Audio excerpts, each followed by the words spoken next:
नमस्ते, news okay लाइभमा यहाँहरूलाई स्वागत छ। आज पनि हामी स्थानीय समाचार त्यस्तै गरेर ओके संवाद, कोरोना भाइरसको अपडेट, मौसम सम्बन्धी जानकारी लिएर उपस्थित भइसकेका छौँ। ओके संवादमा आज हाम्रा अतिथि हुनुभएको छ उद्योग व्यापार सङ्गठन रूपन्देहीका अध्यक्ष नारायण प्रसाद भण्डारी। कृपया हामीसँगै रहनुहोला। कार्यक्रमको सुरुवात गरौँ स्थानीय समाचारबाट।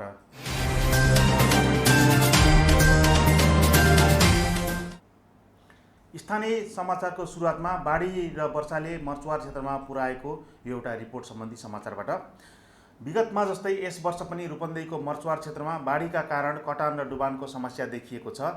विगत केही दिनदेखिको लगातारको वर्षाको कारण रूपन्देही हुँदै दक्षिणी क्षेत्रतर्फ बग्ने दानव नदीमा आएको बाढीका कारण मर्चवार क्षेत्रमा विगतका वर्षहरूमा जस्तै डुबान र कटानको समस्या देखिएको छ।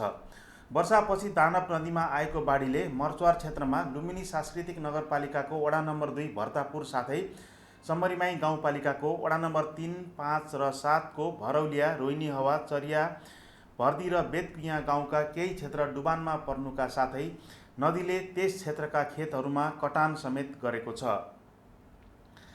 त्यस क्षेत्रमा कृषकहरूले हजारौं बिघा क्षेत्रमा लगाएको धानबाली तथा तरकारी खेती नष्ट भएका छन्। लुम्बिनी सांस्कृतिक नगरपालिका वडा नम्बर 2 भर्तापुरका 85 घरधुरीले लगाएको तरकारी खेती सबै नष्ट भएको छ। त्यस क्षेत्रमा कृषकको करिब 1 करोड रुपैयाँ बढीको तरकारी मात्रै बाढीले नष्ट गरेको कृषकहरूको भनाइ छ। दानव नदीमा पानीको सतह बढ्दै गएपछि नदीले दिशा परिवर्तन गर्दै खेत र बस्तीमा पसेर डुबानसँगै कटान गर्न सुरु भएको र यस वर्ष पनि धेरै नोक्सानी बेहोर्नु परेको मर्चवारका किसानहरूले बताएका छन्। रामचंद्र नाम। आपका उम्र? आपका कितना नुकसान हुआ? अरे नुकसान तो हमारी सरकार बताइए। अब कहा थी कि 15,000 रुपया हफ्ता में मिलता रहा, 15,000 16,000 नाग जाता है। अभी हर और नाग थे सब्जी से? हाँ, ये परवर से और भाटा से। परवर भाटा से? हाँ। 15,000 का बिक्री होता था? हाँ, हर हफ्ता? हाँ। कितने में लगाते थे? हाँ? कितने जमीन में लगाते थे? अब 2 बीघा परवर लगल रहा है, एक बीघा भाटा लगल रहा, लेकिन सब गया। हाँ, सब सड़ के गिर गए। इसके फरल रहा, ज्यादा नुकसान हो गया है। हाँ, अब बेचा ही नहीं मिला। भटवा जो बेचले होती काफी 2 लाख का लगभग कितने नुकसान भाई? 2 लाख, 3 लाख, 4 लाख कितने नुकसान भाई? अब इतने समय कहा थी कि 10-15,000 हफ्ता मिल जाता है। 15,000 माने महीना के 60,000। हाँ हाँ, मिल जाता है। अब से ही कब तक चला कि पूछ आगे पूछता है। आधे हेलो नमस्कार। हामी सम्बरीमाई गाउँपालिका को तो नदी के छेउमा रहने मान्छे हामीहरूको 60 बिघाको रकबामा सबै पानी चलिरहेछ। खाना पिने को जोगाडै छैन। अब सबै मट्टीले भाट्यो, धान किसान केही छैन। नाम के हो तपाईको? कौले सर। हाम्रो राममिलन के? लोध ठेगाना? Bhatauli, ward number 3। कति जमीन थियो यहाँ? मेरो 12 बिघा छ सर। 12 बिघा के? मेरो मात्र। यहाँहरूको पनि 8 बिघा छ, यहाँ पनि 10 बिघा छ। यस्तै पुरै गाउँभरिको छ, पुरै जग्गा। अब त्यस्तो मिलाएर त करोडौँको हाम्रो सम्पत्ति गइसक्यो। हामी खाद पानी हालेर जोताई सबै गइसकेछ। हाम्रो कहाँ केही छैन। राहत गाउँपालिका सरकार अब केही दिए छैन। 2-4 किलो चावल दिनु भयो थियो। यो त धेरै समय पहिले दिएको भने के 1-2 महिना पहिले दिनु भयो थियो। हाम्रो यही हो सर।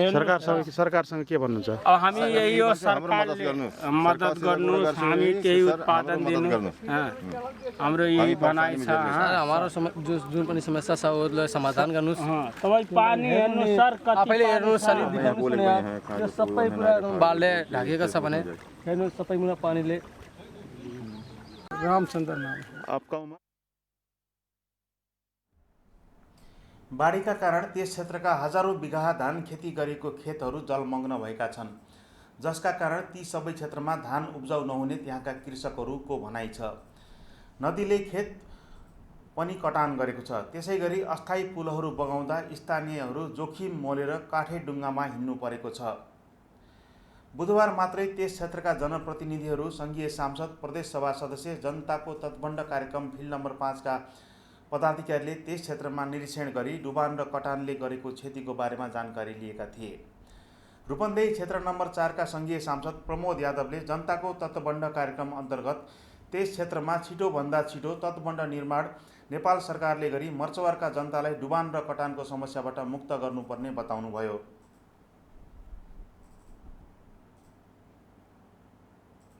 समस्या धेरै आइरहेको छ। जस्तै हाम्रो समरीमाई गाउँपालिका 2 नम्बर, 5 नम्बर, 7 नम्बर वार्डमा तपाईँको ठुलो बाढीको समस्या छ। गाउँको कटानहरू गरिराखेको छ।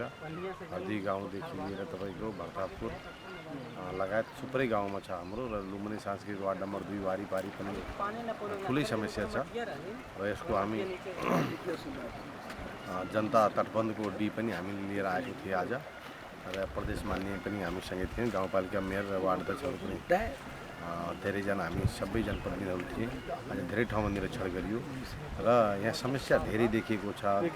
2टा गाउँ त विस्थापित नै हुने सम्भावना भइसकेको छ। र हामी सुरक्षाको लागि यहाँको गाउँको त्यो वार्डको वार्ड अध्यक्ष र त्यहाँको पुलिस प्रशासनलाई हामी निर्देशन दिएका छौँ। मतलब कमसेकम गाउँमा केही समस्या बढ्यो भने तपाईँहरूले रेखदेख गरिराख्नु भनेर हामी निर्देशन गरेर आएको छौँ। र त्यसको लागि दीले भन्नुभएको छ कि म यसको डिजाइन गरेर म माथि पठाउँछु। माथिबाट मैले पहल गर्ने सबै पहल गर्छु र नेपाल सरकारको यसमा धेरै राम्रोसँग ध्यान जाओस् भन्दै म यही मिडिया मार्फत नेपाल सरकारलाई जानकारी गराउन चाहन्छु। धन्यवाद। डुबान र कटानको समस्या हरेक वर्ष देखिएकाले तत्काल केन्द्रले समस्याका लागि पहल गर्नुपर्ने रूपन्देही क्षेत्र नम्बर 4 का प्रदेश सभा सदस्य अष्टभुजा पाठकले बताउनुहुन्छ। यो मर्चवारको समरीमाई गाउँपालिका वार्ड नम्बर 3, 5 र 7 को र लुम्बिनी संसदीय नगरपालिकाको वार्ड नम्बर 12 र 2 को यो 5वटा वार्ड जमानादेखि यसको डुबान प्रक्रियामा नै छ। यसको लागि पटक पटक सरकारलाई घचघचाउता। यसको बारेमा ठोस निकास भनेको यो दानो नदीलाई अलिकता विस्तृत मास्टर प्लान बनाएर यसलाई चाहिँ प्रक्रियागत तटबन्ध गर्यो भने बल्लै यसको चाहिँ केही निकास पाइन्छ। यो 25-50 लाख 2-4 करोड राखेर त्यसको निकास पाइन्न। यसको बारेमा अबै यही क्षेत्रको प्रदेशसभा मान्य भएको नाताले प्रदेशमा पनि र सङ्घको मान्यजी मार्फत सङ्घमा पनि बन्द लगाएर यसको लागि अब गत वर्ष एउटा टेन्डर भएको छ। त्यो टेन्डर चाहिँ हर्दी समरीमाई 7 को हर्दी र 5 को यही भरवलियामा केही काम भएको त्यसको बहुवर्षीय डी साहेबसँगै हुनुहुन्छ। डी साहेबले भन्नुभयो कि बहुवर्षीय छ, यही आउने पुस माससम्म त्यसले काम सक्छ, तर तिल मात्र पुग्दैन। यसको लागि मास्टर प्लान बनाएर नदी कटान रुक्यो भने बल्ल सिँचाइ के अरे यसबाट चाहिँ जनताको खेतको डुबान पनि रोकिन्छ। यो मर्चवारको समरीमाई मर्चवार क्षेत्रमा बाढीको समस्या दानव नदीको कारणले भएको हो। रूपन्देहीमा दक्षिण क्षेत्रसम्म पुग्दा दानव नदीको लम्बाइ करिब 62 किलोमिटर रहेको छ। अहिले त्यस क्षेत्रको लागि जनताको तत्त्वबन्ध कार्यक्रम मार्फत गुरु योजना बनाएर केन्द्रमा पठाइसकिएको र त्यसको बजेट करिब 4 अर्ब 25 करोड रुपियाँ अनुमानित रहेको छ। यो भनाइ राख्नुभएको छ जनताको तत्त्वबन्ध कार्यक्रम फिल्ड कार्यालय 5 नम्बरका प्रमुख इन्जिनियर दिनेश रेग्मीले। तिनाउ र कञ्चन नदीको समेत डिपिआर तयार गरेर हामीहरूको माथिल्लो निकाय जलस्रोत तथा सिँचाइ विभागमा हामी पेश गरेका छौँ। त्यसको विभागमा प्रेजेन्टेसन समेत भइसकेको छ। डिपिआर स्वीकृत हुने क्रममा छ। र यो दानव नदी आजको यो स्थिति हेर्दा यति भयावह होला जस्तो हामीलाई पनि लागेको थिएन। र यो हरेक साल आउने सानोतिनो बजेटले यो अहिले यो जनताहरूसँग हामी सँगै छौँ। लगभग 3 किलोमिटर जतिको ब्याङ्कमा यसको असर परेको देखिया छ। केही भाग कटान छ भने धेरै भाग चाहिँ दानव नदीको सतह बढ्न गएर गाउँमा पसेको स्थिति पनि देखियो। त्यसले गर्दा केन्द्रीय निकायबाट डिपिआर स्वीकृत गरेर मल्टी इयर प्लान बहुवर्षीय खरिद गुरु योजना तयार गरेर त्यही अनुसारको बजेट एलोकेट अथवा बजेट व्यवस्थापन हुन सक्यो भने यो डुबान र कटानको स्थितिलाई न्यूनीकरण गर्दै समाधानतर्फ जान सक्ने देखिन्छ।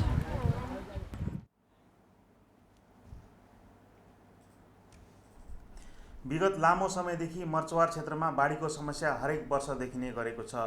तर समस्या भने जीवको त्यू रहेको छ। यसतर्फ केन्द्रीय सरकारको ध्यान जान आवश्यक देखिन्छ। अब स्थानीय समाचारमा पालो उद्योग व्यापार सङ्गठनको एउटा कार्यक्रमप्रति। उद्योग व्यापार सङ्गठन रूपन्देहीले आज भैरवमा पत्रकार सम्मेलन आयोजना गरेर आफूहरूले सार्वजनिक जग्गा हडप्न खोजेको, कब्जा गर्न खोजेको भन्ने आपत्ति जनाएको छ। उद्योग व्यापार सङ्गठन रूपन्देहीको आज भैरवमा आयोजित पत्रकार सम्मेलन कार्यक्रममा सङ्घका अध्यक्ष नारायण प्रसाद भण्डारीले पत्रकारहरू समक्ष आफूहरूले जग्गा कब्जा गर्न नखोजेको बताउँदै सरकारले जे निर्णय गर्छ सोही निर्णय मान्न आफू तयार रहेको बताउनुभयो। उहाँले सो पत्रकार सम्मेलनमा व्यापार सङ्गठनका अन्य पदाधिकारीहरूले नगरपालिकाको उक्त जग्गा नरहेको तर नेपाल सरकारको रहेको, आफूहरूले उक्त जग्गा लिजका लागि प्राप्तिका लागि केन्द्रसम्म पहल गरिरहेको अध्यक्ष नारायण भण्डारीले पत्रकार सम्मेलनमा जानकारी गराउनुभयो। र समयमा हामीले चाहिँ यो चाहिँ अप्ठ्यारो लकडाउनको विषयमा बारेमा अथवा लकडाउनको विषयमा चाहिँ औद्योगिक भेटघाट कार्यक्रम राखेका छौँ र समयमा हामीले चाहिँ यो चाहिँ अप्ठ्यारो लकडाउनको विषयमा बारेमा अथवा लकडाउनको विषयमा चाहिँ औद्योगिक भेटघाट कार्यक्रम राखेका छौँ र समयमा जिल्ला स्तरको कार्यालय रहेको छ। यस उद्योग व्यापार सङ्गठनले जिल्लामा उद्योग व्यापार कृषि पर्यटनको प्रवर्धन गर्ने, औद्योगिक प्रदर्शनी गर्ने, यस क्षेत्रको विकास निर्माणका मुद्दाहरू उठाउने, सिद्धार्थनगरको राजस्व परामर्श समितिमा बसेर नगरलाई आर्थिक उपार्जनमा सहयोग पुर्याउने, साथै सामाजिक क्षेत्रका धेरै कामहरू सफलतापूर्वक सम्पन्न गरिसकेका छौँ र सङ्गठन 14 वर्षदेखि भाडाको घरमा बस्दै आएको हुँदा दैनिक कार्य सञ्चालन, उद्योगिक व्यवसायीका तालिम, गोष्ठीहरू, साधारण सभा आयोजना गर्न समस्या देखिएको हुँदा यस संस्थाले 2066 सालमा यसै जिल्ला रूपन्देही सिद्धार्थनगर नगरपालिका वार्ड नम्बर 3 स्थित किता नम्बर 2404 को जग्गा बिघा 2 कट्ठा जग्गा अव्यवस्थित, दुर्गन्धित र पोखरी जस्तै गहिरो अवस्थामा रहेको जग्गालाई माटो फिलिङ तारबार गरी सङ्गठनको भवन निर्माण स्थलको साइनबोर्ड राख्दै आएको र नेपाल सरकारको नाममा दर्ता कायम रहेको पूर्जा भएकोले नेपाल सरकारबाट लिजमा माग गरी त्यो बेलाका 22 राजनीतिक दलको निर्णय, सिद्धार्थनगरको सिफारिस, वार्ड नम्बर 3 को सरजीवन रिपोर्ट, स्थानीयको सहमति, प्रमुख जिल्ला अधिकारीको संयुक्तमा रहेको जग्गा लिजमा दिने समितिको निर्णय, जसमा मालपोत, नापी र वन कार्यालयका प्रमुख सहित को निर्णय, भूमि लगायत सबैलाई लिएर भूमि व्यवस्था मन्त्रालयमा 30 वर्षे लिजको लागि फाइल अगाडि बढेको, जसमा अहिलेसम्म सङ्गठनले 30 लाख रुपियाँ अक्षरमा 30 लाख रुपियाँ प्रक्रियागत र जमिनको विकासमा पैसा खर्च पनि गरिसकेको मा हाल आएर सिनपा वार्ड नम्बर 3 बाट आफ्नो निर्णयलाई उल्टाई भनेको पहिला सरजीविन गरेर उसले सिफारिस लेखेको थियो 3 नम्बरले, आफ्नो निर्णयलाई उल्टाई स्थानीय पार्क बनाउन रु 10 लाख रुपियाँ बजेट छुट्टाई केही जनप्रतिनिधि र आफूलाई सामाजिक व्यक्ति भन्नेहरू पर्दा पछाडि बसेर स्थानीय दाजुभाइ दिदीबहिनी आमा बुवाहरूलाई भड्काई उद्योग व्यापार सङ्गठन रूपन्देही र समुदायबीच झगडा गराउने षड्यन्त्र बनाई लागेको र उनीहरूले निकृष्ट, असामाजिक र असभ्य भाषा प्रयोग गरी यस संस्था र संस्थाको अध्यक्षलाई घटिया चाहिँ आरोप लगाएकोमा उद्योग व्यापार सङ्गठन खेद प्रकट गर्दछ र त्यस्ता पर्दा पछाडि बसेर षड्यन्त्र गरी समुदाय र उद्योगिक व्यवसायीहरूलाई लडाउने व्यक्तिहरूलाई यस्तो निकृष्ट कार्य नगर्न ध्यान आकर्षण पनि गराउन चाहन्छौँ। जिल्ला स्तरको कार्यालय रहेको छ। यस उद्योग व्यापार सङ्गठनले जिल्लामा उद्योग व्यापार कृषि पर्यटनको प्रवर्धन गर्ने, औद्योगिक प्रदर्शनी गर्ने, यस क्षेत्रको विकास निर्माणका मुद्दाहरू उठाउने, सिद्धार्थनगरको राजस्व परामर्श समितिमा बसेर नगरलाई आर्थिक उपार्जनमा सहयोग पुर्याउने, साथै सामाजिक क्षेत्रका धेरै कामहरू सफलतापूर्वक सम्पन्न गरिसकेका छौँ र सङ्गठन 14 वर्षदेखि भाडाको घरमा बस्दै आएको हुँदा दैनिक कार्य सञ्चालन, उद्योगिक व्यवसायीका तालिम, गोष्ठीहरू, साधारण सभा आयोजना गर्न समस्या देखिएको हुँदा यस संस्थाले 2066 सालमा यसै जिल्ला रूपन्देही सिद्धार्थनगर नगरपालिका वार्ड नम्बर 3 स्थित किता नम्बर 2404 को जग्गा बिघा 2 कट्ठा जग्गा अव्यवस्थित, दुर्गन्धित र पोखरी जस्तै गहिरो अवस्थामा रहेको जग्गालाई माटो फिलिङ तारबार गरी सङ्गठनको भवन निर्माण स्थलको साइनबोर्ड राख्दै आएको र नेपाल सरकारको नाममा दर्ता कायम रहेको पूर्जा भएकोले नेपाल सरकारबाट लिजमा माग गरी त्यो बेलाका 22 राजनीतिक दलको निर्णय, सिद्धार्थनगरको सिफारिस, वार्ड नम्बर 3 को सरजीवन रिपोर्ट, स्थानीयको सहमति, प्रमुख जिल्ला अधिकारीको संयुक्तमा रहेको जग्गा लिजमा दिने समितिको निर्णय, जसमा मालपोत, नापी र वन कार्यालयका प्रमुख सहित को निर्णय, भूमि लगायत सबैलाई लिएर भूमि व्यवस्था मन्त्रालयमा 30 वर्षे लिजको लागि फाइल अगाडि बढेको, जसमा अहिलेसम्म सङ्गठनले उद्योग व्यापार सङ्गठनका अध्यक्ष नारायण प्रसाद भण्डारीसँग अहिले हामी केही क्षणमै ओके संवादमा कुराकानी गर्नेछौँ। कृपया तपाईँहरू हामीसँगै रहनुहोला। अब स्थानीय समाचारको बाँकी समाचार। बोटलस नेपाल तराईका भैरुवा प्रतिनिधि, युवा व्यवसायी तथा बीपी सप्लायर्स भैरुवाका सञ्चालक पिन्टु बानियाले इलाका प्रहरी कार्यालय धक्दै रूपन्देहीलाई खानेपानी उपलब्ध गराएका छन्। कोरोना भाइरस सङ्क्रमणको रोकथाममा अग्रपङ्क्तिमा खटिने सुरक्षाकर्मीलाई मध्यनजर गर्दै बोटलस नेपालको सहयोगमा इलाका प्रहरी कार्यालय धक्दैलाई खानेपानी उपलब्ध गराएको बानियाले बताउनुभयो। उहाँले इलाका प्रहरी कार्यालय धक्दैका प्रमुख हरि राणालाई बुधबार खानेपानी मिनरल वाटरका बोतलहरू हस्तान्तरण गर्नुभयो। लायन्स क्लब अफ सिद्धार्थनगर गौतम बुद्धका सह-कोषाध्यक्ष समेत रहनुभएका बानियाले यसअघि जिल्ला प्रहरी कार्यालय रूपन्देही, जिल्ला ट्राफिक प्रहरी कार्यालय, सशस्त्र प्रहरी बल रूपन्देही र भीम अस्पताललाई खानेपानी र पेय पदार्थ उपलब्ध गराइसक्नु भएको छ। अब एकैछिन व्यापारिक विश्राम, त्यसपछि हामी ओके संवाद लिएर आउँदैछौँ।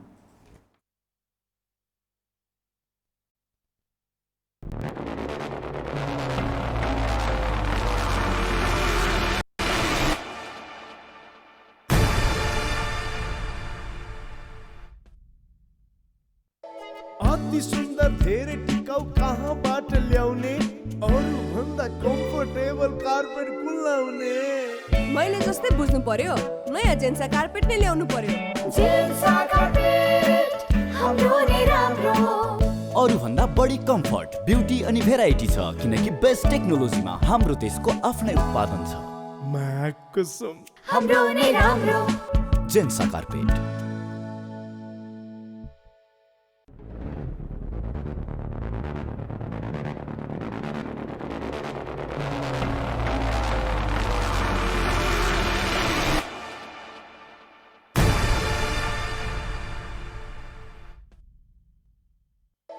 अति सुन्दर धेरै टिकाउ कहाँबाट ल्याउने, अरू भन्दा कम्फर्टेबल कार्पेट कुन लाउने? मैले जस्तै बुझ्नु पर्यो, नयाँ जेन्सा कार्पेट नै ल्याउनु पर्यो। जेन्सा कार्पेट हाम्रो नै राम्रो। अरू भन्दा बढी कम्फर्ट, ब्युटी अनि भेराइटी छ, किनकि बेस्ट टेक्नोलोजीमा हाम्रो देशको आफ्नै उत्पादन छ। कसम हाम्रो नै राम्रो। जेन्सा कार्पेट।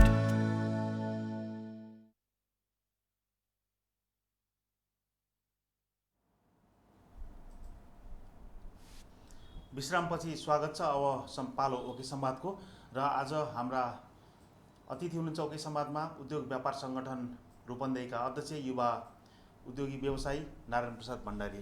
भण्डारीजी, तपाईँलाई कार्यक्रममा स्वागत छ। धन्यवाद। केमा व्यस्त हुनुहुन्छ आजकल? अब त लकडाउन पनि सकियो हिजोदेखि, योभन्दा अगाडि लकडाउन खुकुलो पनि भएको थियो। अब पछिल्लो समय हाम्रो उद्योगी व्यवसायीहरूको क्लोजिङ चाहिँ समाप्त भएको छ र लकडाउन पनि समाप्त भयो। अब चाहिँ उद्योग व्यवसायलाई अगाडि बढाउने व्यवसायीहरूको सबैको चाहना नै त्यही हो। तपाईँ उद्योग व्यापार सङ्गठनको अध्यक्ष कति वर्ष भयो? म 4 वर्ष। यो दोस्रो कार्यकाल हो? दोस्रो कार्यकाल चल्दैछ। दोस्रो कार्यकाल चल्दैछ। अब सायद यसै साल चाहिँ तपाईँको अधिवेशन पनि हुँदैछ। हजुर, यो हाम्रो माघ फाउनसम्ममा हाम्रो अधिवेशन हुन्छ। त्यसमा चाहिँ मेरो चाहिँ आफ्नो कार्यकाल सिद्धिन्छ र म बिदा हुँदैछु। जस्तो तपाईँको अहिले पछिल्लो समय एउटा कुरा के छ भन्दा यहाँ विवाद देखिएको छ, जग्गाको विवाद आइरहेको छ। तपाईँहरूले चाहिँ नि सिद्धार्थनगर नगरपालिका वडा नम्बर 3 यो बस पार्क जाने क्षेत्रमा भनौँ, बस पार्क जाने क्षेत्रलाई चाहिँ नि विभिन्न उस गरेर चाहिँ नि अब के त हडप्न खोजेको, तपाईँले चाहिँ नि कब्जा गर्न खोजेको भन्ने पनि आरोप आयो। वास्तवमा यो चाहिँ नि नगरपालिकाको जग्गा, स्वामित्वमा रहेको जग्गा भनेको चाहिँ तपाईँले चाहिँ नेपाल सरकारको जग्गा भन्नुभएको छ।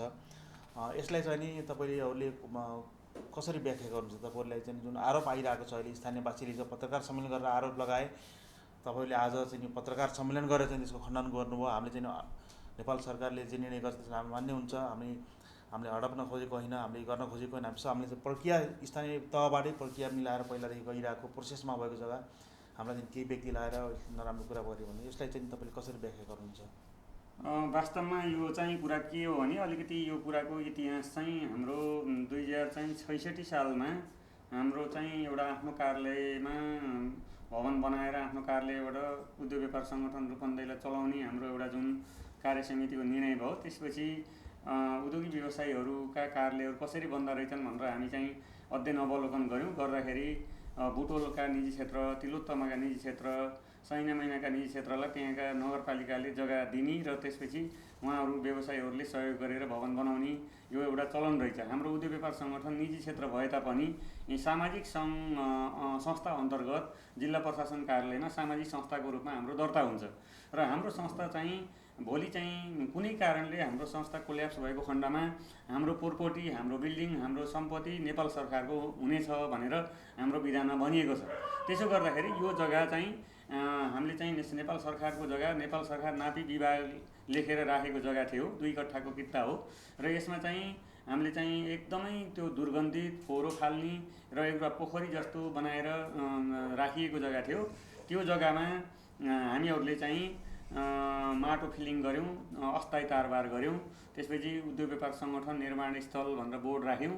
त्यसपछि एउटा त्यो प्रक्रियागत चाहिँ तरिकाहरू हामीलाई चाहिँ थाहा भएन र हामीले त्यत्तिकै राखेका थियौँ। पछि यहाँ अब नगरपालिकाबाट, प्रशासन कार्यालयबाट तपाईँहरूको लिज प्रक्रिया यो हो, यो प्रक्रिया गर्न हो भने तपाईँहरू पाउनुहुन्छ, होइन भने पाउनुहुन्न भनिसकेपछि हामी एउटा प्रक्रियागत ढङ्गले नगरपालिकाको निर्णय, वार्ड कार्यालयको सर्जीवन, सिडिओ कार्यालय, प्रमुख जिल्ला अधिकारी ज्यूको जुन अध्यक्षतामा भू संरक्षण र उपयोग गर्ने एउटा समिति छ, त्यो समितिमा चाहिँ मालपोतको कार्यालय प्रमुख, नापी कार्यालय प्रमुख, वन कार्यालय प्रमुखहरू हुनुहुन्छ। त्यो समितिले समेत निर्णय गरेर चाहिँ हामीलाई चाहिँ तलबाट सबै डकुमेन्टहरू दिएर हामी भूमि सुधार मन्त्रालय मार्फत मन्त्री परिषदबाट निर्णय गराउने हामी प्रक्रियामा छौँ र यो चाहिँ हाम्रा प्रक्रियागत नेपालको कानुन, नेपालको काम गर्ने तौर तरिका, सरकारका ढिलासुस्तीका कारणले हाम्रो यो ढिलो भएको। त्यसो गर्दाखेरि यो वास्तवमा हामीले कुनै सरकारी जग्गा कब्जा गर्ने नियत हुन्थ्यो भने आजभन्दा 10 वर्ष अगाडि हामीले जग्गा फिलिङ गरेका थियौँ, माटो फिलिङ गरेका थियौँ, त्यही बेलामा नै बनाएर हामी बनाउँथ्यौँ।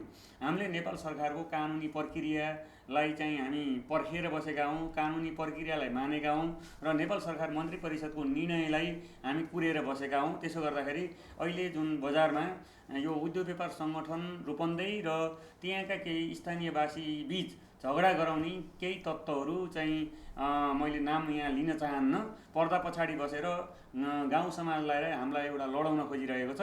यो लड्ने विषय होइन। हामीले चाहिँ मन्त्री परिषदको निर्णय आयो भने हामी त्यहाँ भवन बनाउँछौँ।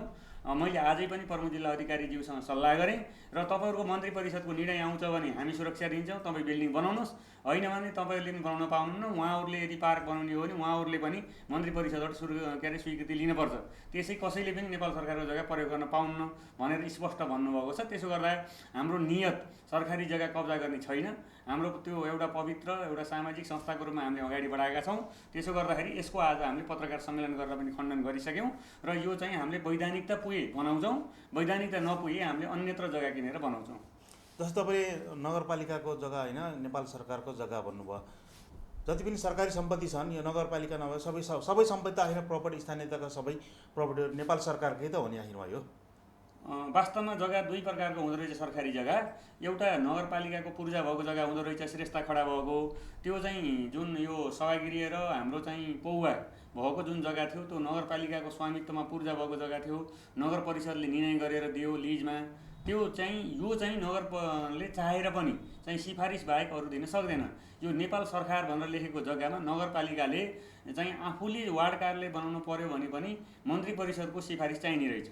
यो पनि हामीलाई चाहिँ पछि थाहा भयो र 7 नम्बर वार्डमा 7 नम्बर वार्ड कार्यालयले नेपाल सरकारको जग्गामा वार्ड कार्यालय बनाउन लाग्दा सरकारले त्यसलाई स्वीकृति नदिएका कारणले अहिले डाँडा गाउँमा गएर बनाएको छ।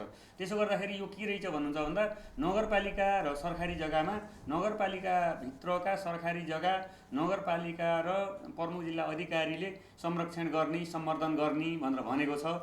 त्यसो गर्दा यो मन्त्री परिषदको निर्णय बिना यो चाहिँ नेपाल सरकार उल्लेखित पूर्जा भएको जग्गा कसैले पनि प्रयोग गर्न पाउँदैन। जस्तो तपाईँले नेपाल सरकारको जग्गा हुनु, नेपाल सरकारको पूर्जामा चाहिँ जस्तै मालपोत कार्यालय, नापी कार्यालय अथवा सिडिओ कार्यालय, गृह मन्त्रालय कसको नाम उल्लेख छ त यो जग्गामा? यो जग्गामा नेपाल सरकार नापी शाखा भनेर लेखेको छ र नापी शाखा लेख्नको कारण के रहेछ भने पहिला नापी कार्यालय त्यहाँ बनाउने भन्ने कुरा रहेछ र 2 कित्ता त्यो कित्ता ठुलो कित्ता त्यहाँबाट हाइवेसम्मकै एउटै कित्ता 1 बिघा चान्चुनको कित्ता रहेछ। त्यसबाट 2 कित्ता त्यहाँ चाहिँ प्लट मिलान गराएर नापीले आफै कित्ता काट गरेर नेपाल सरकार नापी विभाग गरेर खडा गरेर राखेको रहेछ र पछि नापी शाखा यहाँ चाहिँ हाम्रो चाहिँ यो नगरपालिकाको छेउमा जुन नापीले यो जग्गा पाइसकेपछि प्राप्त भइसकेपछि त्यो जग्गा नापीले छोडिदिएर र नापीले सहमति पनि दिएको छ हामीलाई त्यो जग्गा आवश्यक छैन, नेपाल सरकार मन्त्री परिषदले चाहिँ उद्योग व्यापार सङ्गठन रूपन्देहीलाई चाहिँ यो जग्गा दिन्छ भने हाम्रो सहमति छ भनेर नापी कार्यालयले नै हामीलाई सहमति दिएको छ। नगरपालिकाले नापी कार्यालयलाई भवन बनाउन जग्गा स्वामित्व दिएको हस्तान्तरण गरेको पनि त हुनसक्छ नि त्यति बेला नगरपालिकाको जग्गा नगरपालिकाले दिने जग्गा होइन, यो नेपाल सरकारकै जग्गा हो। नेपाल सरकारको जग्गा नगरपालिकाले संरक्षण गर्ने बाहेक चाहिँ अरूलाई दिने चाहिँ अधिकार चाहिँ अख्तियारी यसमा हुँदो रहेन। नै मैले भन्न खोजेको नगरपालिकाको जग्गा नगरपालिकाले चाहिँ नापी कार्यालयले भवन बनाउने जस्तै तपाईँले अहिले माग गर्नुभएको छ, त्यसै गरेर नापी कार्यालयले भवन बनाउन माग गरेर नगरपालिकाले चाहिँ नापी कार्यालयलाई हस्तान्तरण गरेको हो कि त्यति बेला? त्यसपछि अनि नापीको नाममा त्यसरी रहन गएको जग्गा पहिलाको निर्णय चाहिँ हामीलाई थाहा भएन। हामीले अहिले श्रेष्ठ खडा हेर्दाखेरि नापी नेपाल सरकार नापी शाखा भनेर लेखेको छ। अब त्यसमा चाहिँ नापी शाखाको चाहिँ सहमति चाहिन्छ भन्यो माथि भूमि सुधार व्यवस्था मन्त्रालयबाट। त्यसपछि नापीसँग आएर हामीले चाहिँ यो चाहिँ यस्तो यस्तो प्रक्रियामा हामी अगाडि गएका छौँ, यो जग्गा 2 कट्ठा के हो, अब तपाईँहरूले सिफारिस दिन मिल्छ मिल्दैन भनेको होइन, हामी त्यहाँ बनाउँदैन, हामीले दिन मिल्छ भनेर उहाँहरूले दिनुभएको। अब पहिलाको प्रक्रिया कुन प्रक्रियाबाट नापी शाखामा आएको हो त्यो भने अलि पहिलेकै कुरा होला, त्यो चाहिँ हामीलाई चाहिँ थाहा भएन। तपाईँले माथिल्लो निकायमा अन्तिमचोटि पत्र पठाउनु भएको समय कहिले हो?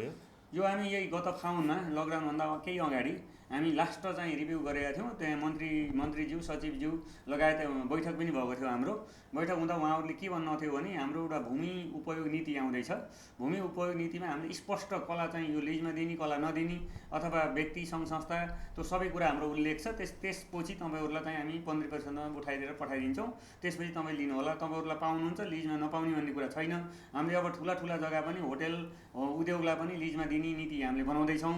त्यसो गर्दाखेरि यो 2 कट्ठा जग्गाको लागि पनि तपाईँहरूले चाहिँ यो 1-2 महिना पर्खनुपर्छ भनेर हामीलाई भन्नुभएको थियो र पछि चाहिँ लकडाउन भयो। लकडाउन भइसकेपछि हामी अहिले चाहिँ तत्काल फलोअपमा हामी नगएको स्थिति थियो र यही बेलामा वार्ड कार्यालयले अन्यत्र आएको बजेट त्यो चाहिँ संरक्षण गर्न आएको बजेट होइन, त्यो चाहिँ अन्यत्र चाहिँ हाइवेमा प्लान्टेसन गर्न आएको बजेटलाई त्यहाँ चाहिँ सरकारी जग्गामा चाहिँ कम्पाउन्ड लाउने बजेट छुट्टायो र छुट्टाइसकेपछि स्थानीयवासीले आफ्नो घर छेउमा आफ्नो नजिकै कुनै पार्क बन्दैछ भनेपछि उत्साहित भएर त्यहाँ चाहिँ काम भइरहेको हामी देख्छौँ। तर त्यहाँ त बुद्ध पार्क उपभोक्ता समिति गठन गरेर उपभोक्ता समिति मार्फत काम भइरहेको छ नि त अहिले त।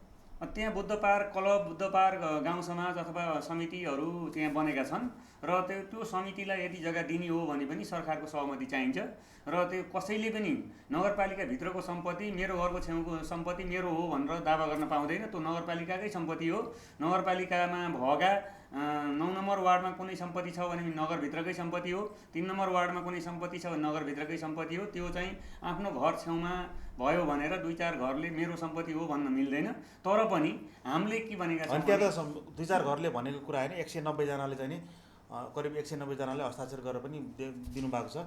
त्यो ठाउँमा चाहिँ पार्कै बन्न उपयुक्त हुन्छ भनेर भन्नुभएको छ नि त स्थानीय। ठिकै छ, हामीले त्यसमा चाहिँ टिका टिप्पणी नगरौँ। उहाँहरूले 119 पछि 200 लेख्नु छ होइन। अब किन लेख्नुभएको तपाईँहरू पत्रकारज्यूहरूले त छानबिन गर्नु होला।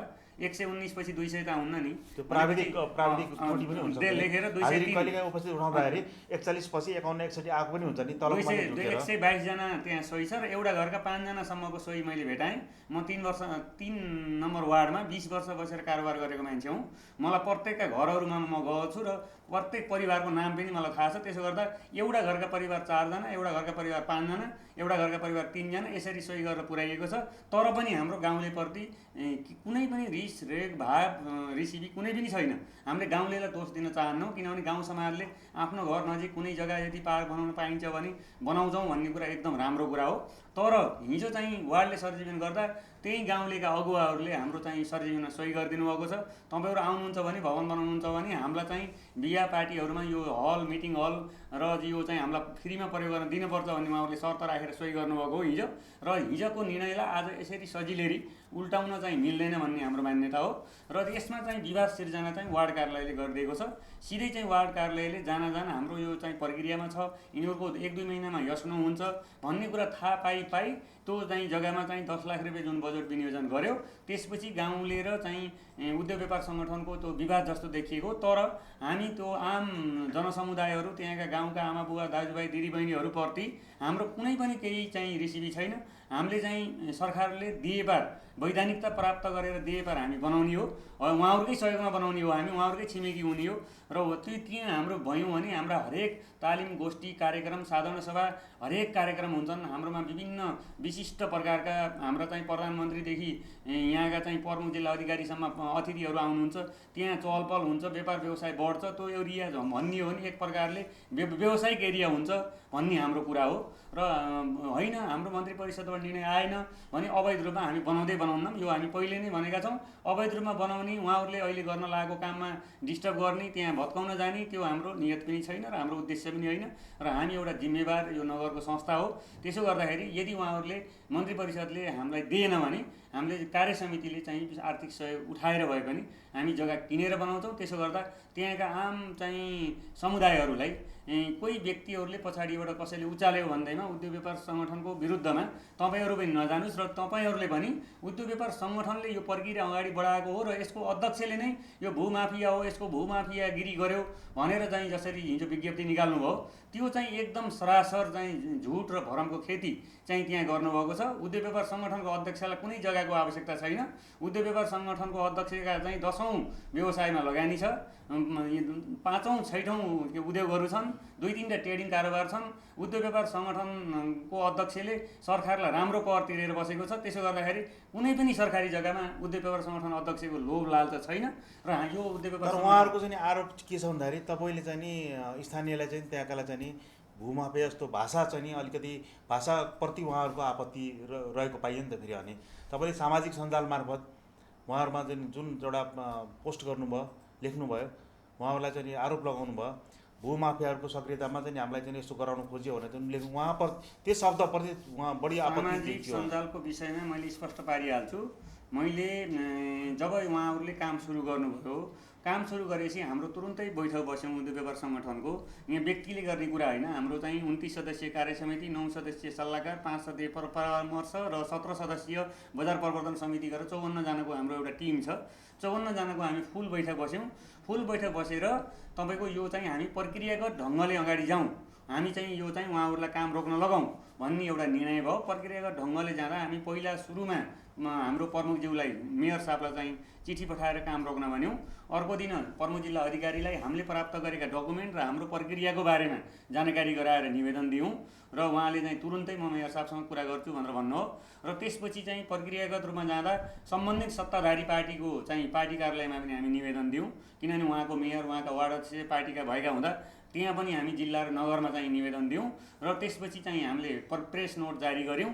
र त्यसै गर्दा पनि काम बन्द नभएको हुँदा मैले एउटा सामाजिक सञ्जालमा चाहिँ मैले भनेको के हो भने कुनै पनि सरकारी जग्गा कहीँ तपाईँले ऐपछि खाली देख्नुहुन्छ, एकाएक माटो फिलिङ भएको छ, कम्पाउन्ड लागेको छ, मान्छेहरू वरिपरि आत्तिएर काम गरेका छन्, त्यो देखेर मैले त्यो बाटो हिँड्दै थिएँ। त्यो बाटो हिँडेर चाहिँ अगाडि आउँदै गर्दा त्यो देखेपछि एकछिन गाडी रोकेर मैले हेरेँ, झरेर हेर्दाखेरि धमाधम कम्पाउन्ड लागेको छ, धमाधम माटो पाटेको छ। यो सरकारी जग्गा, हिजो 10 वर्षदेखि हामीले माटो फिलिङ गरेर हामीले बोर्ड राखेको जग्गा हो र हाम्रो मन्त्री परिषदमा यसको फाइल जान तयार भएर बसेको छ।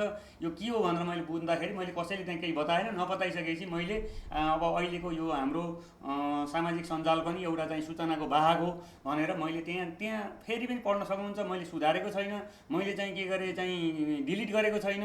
मैले त्यहाँ के भनेको छु भने यसरी उद्योग व्यापार सङ्गठनले प्रक्रियामा राखेको जग्गा यो डकुमेन्ट हामीले प्राप्त गरेका छौँ भनेर डकुमेन्ट पनि हालेर यसरी चाहिँ प्रक्रियामा रहेको जग्गामा वार्ड अध्यक्षले बजेट छुट्याएर गरेको हो कि अथवा नगरपालिकाले हो कि अथवा कुनै गिरोहले भनेको यो जग्गा कब्जा गर्ने गिरोह पनि हुन्छन्। यहाँ मैले त्यो गाउँलेहरूलाई भन्न खोजेको होइन, यहाँ त कैयौँ जग्गा गिरोह हुन्छन्। यहीँ ओमसती हाम्रो मायादेवी गाउँपालिकामा यत्नै लुम्बिनी रोडको उत्तरपट्टि 1.5 बिघा जग्गा एउटा गिरोहले चाहिँ आफ्नो नाममा नामसारी गरेको छ। त्यसको विरुद्धमा मायादेवी गाउँपालिकाका व्यक्तिहरू, त्यहाँका वार्ड अध्यक्षहरू समेत चाहिँ त्यहाँ मुछिनु भएको छ। त्यसो गर्दा मैले त्यस्तो गिरोहले यो जग्गा कब्जा गर्यो कि भन्न खोजेको मैले गाउँलेलाई, आम जनसमुदायलाई मैले भनेकै होइन। यदि मैले भनेको कुराले गाउँले अथवा हाम्रो स्थानीयवासीलाई चोट पुगेको छ भने म एकदम सामाजिक मान्छे हो, मैले त्यो कुरा विथड्र गर्न चाहन्छु, मैले फिर्ता लिन चाहन्छु र म एक्सक्युज भन्न चाहन्छु। भनेपछि गलत व्याख्या भयो भन्नु पर्यो। यसको गलत व्याख्या भयो। मैले गाउँ समाजलाई भनेकै होइन, मैले चाहिँ यो कसले काम गर्यो, यो नगरपालिकाले गर्यो कि वार्ड कार्यालयले गर्यो कि कसैले आएर जग्गा कब्जा पो गर्यो कि भन्ने भावसित मैले भनेको थिएँ। अब त्यहाँ के पर्न गएछ भने हामी गाउँलेलाई गिरोह भन्ने हो भन्ने परेछ। मैले भूमाफिया भनेको होइन, गिरोह भनेर भनेको थिएँ।